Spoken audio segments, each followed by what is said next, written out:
What is going on, guys? Welcome back to Pat Outdoors. Today we're going to be working on my Talaria XXX. I just want to see if I can get this thing to go a little bit faster. And no, I'm not talking about snipping the brown wire. We already took care of that on day one. And this thing already goes 49 miles an hour. I just want to see if I can squeeze a little bit more speed out of it. So I recently went on a 60-mile cruise with my buddies Justin and Twan, and I drag raced both of their bikes just to get an idea of the baseline and where this Talaria stands in comparison to their bikes. Justin has a Nami Bernie 2 Max, which goes like 65, 70 miles an hour. That thing's got stupid power.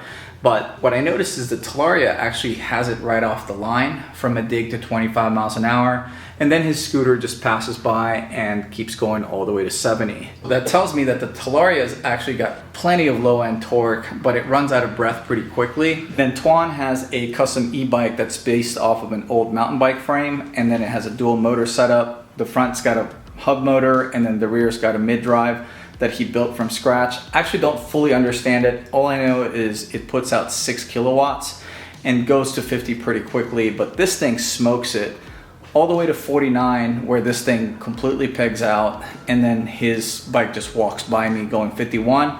So if I can get this Talaria to just go 52 miles an hour, I'll be completely happy. So today I'm actually going to be messing with the gearing to see if we can do just that. So unfortunately, during the time of this video, there's still a very limited amount of aftermarket support for the Talaria XXX as far as speed modifications like speed controllers that are plug and play, or a 72-volt battery upgrade that fits in the frame. I'm sure there's going to be some companies that come out with some more products later on this year or early next year, but for the meantime, I currently don't have a solution to change the max RPM speed of the motor. So for now, I'm going to be swapping out the factory 48-tooth rear sprocket with a 44-tooth sprocket, which in theory should trade off a little bit of low-end torque for a higher top speed. So I just noticed something kind of odd. It looks like my rear wheel from factory is pointed slightly to the left. If you look closely at the sidewall on the left side, it looks like it's sticking out of the rear fender, and then on the right side it is slightly tucked in. And then I look closely at the rear axle, like the tension adjustment, and the left side is adjusted about 1/4 inch apart. And then on the right side, it looks like it's fully closed, even though the chain is tensioned to the right amount. So I don't know if they purposely did that with the expectation of the chain stretching over time, but I don't like the idea of the rear wheel being pointed slightly to the left from factory. Taking the rear wheel off should be pretty simple. All you really need is a 17mm socket on a ratchet and 2 10mm wrenches to adjust the tensioner on both sides and lock it in place. I'm going to start by breaking off the axle nut.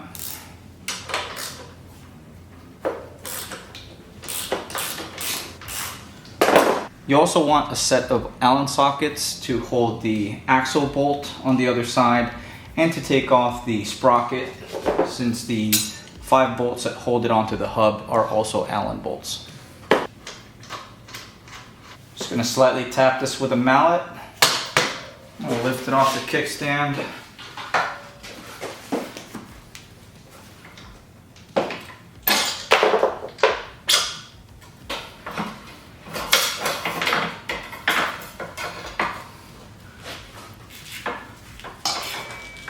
Carefully take the chain off the rear sprocket. It's kind of a pain in the ass to do by yourself. The Allen bolts for the sprocket is a 6mm.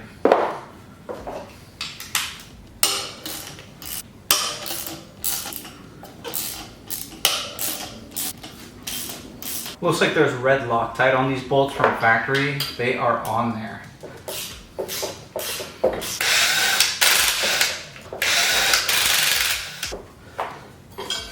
Just give you guys an idea of the size comparison between the 48 and the 44.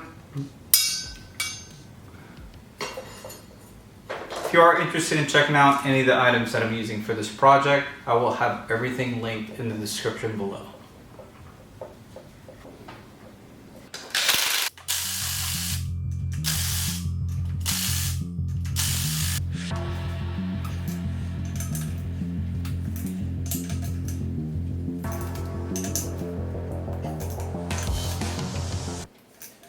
Yes, I know, it probably would have been easier if I put the Talaria on the dirt bike stand earlier before I started working on it.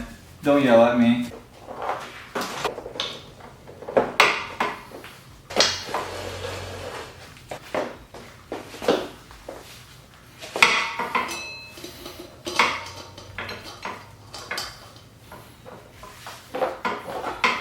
One thing that you got to be careful about with these type of bikes whenever you're taking the rear wheel on and off is the rear brake caliper and bracket. The bracket is just a floating one that slides back and forth on the swing arm.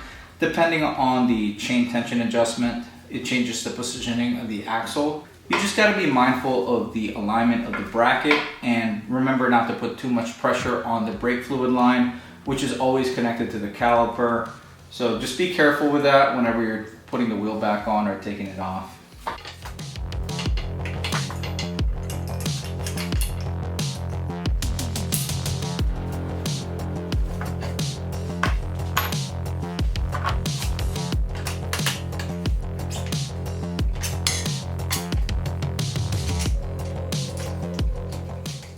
Once you have the rear axle slid through with the blocks, don't tighten the lock nut just yet. We still have to adjust the chain tension for the new sprocket size, so we're likely gonna have to slide it back a little further and extend the tensioners on both sides. Then I wanna also fix the direction that the wheel is pointing.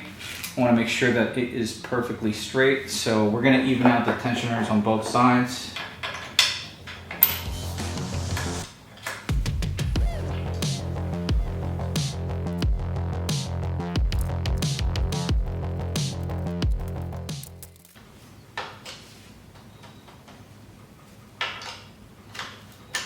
Almost there. Now that I have the rear axle positioned where I want it, where there's just enough chain tension and the blocks are even on the swing arm, I'm going to tighten the lock nuts on both sides. The 10mm nut closer to the swing arm is what locks the bolt in place. Now I can fully torque down the 17mm nut on the axle bolt.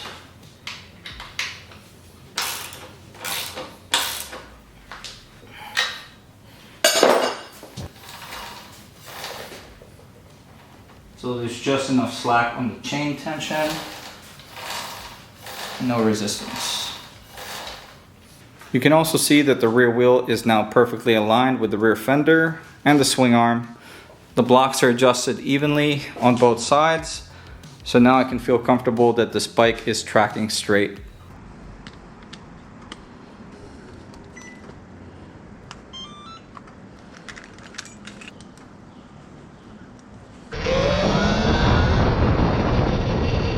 To measure speed, I just mounted one of these Cyc Plus satellite-based speedometers that I use on all of my bikes. I used this to calibrate the speedometer when this was reading incorrectly. It used to read 54 miles an hour when this would read 49, but now I have it calibrated so it actually lines up with my buddy's GPS readings as well. So let's see if we can get this thing to read over 52.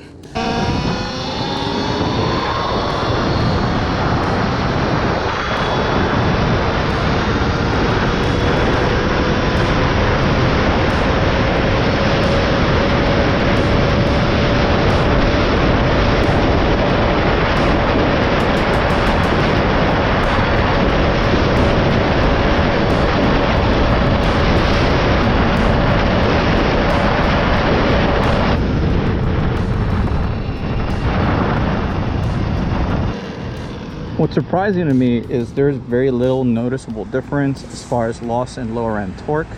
It feels just as powerful on the low end as it did before.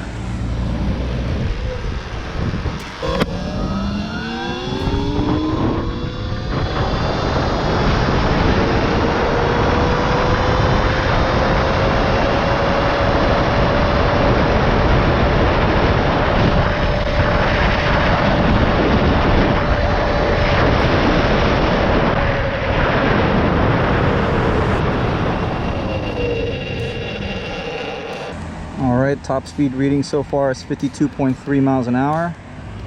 Just got the top speed we're shooting for, just enough to pass Tuan's bike.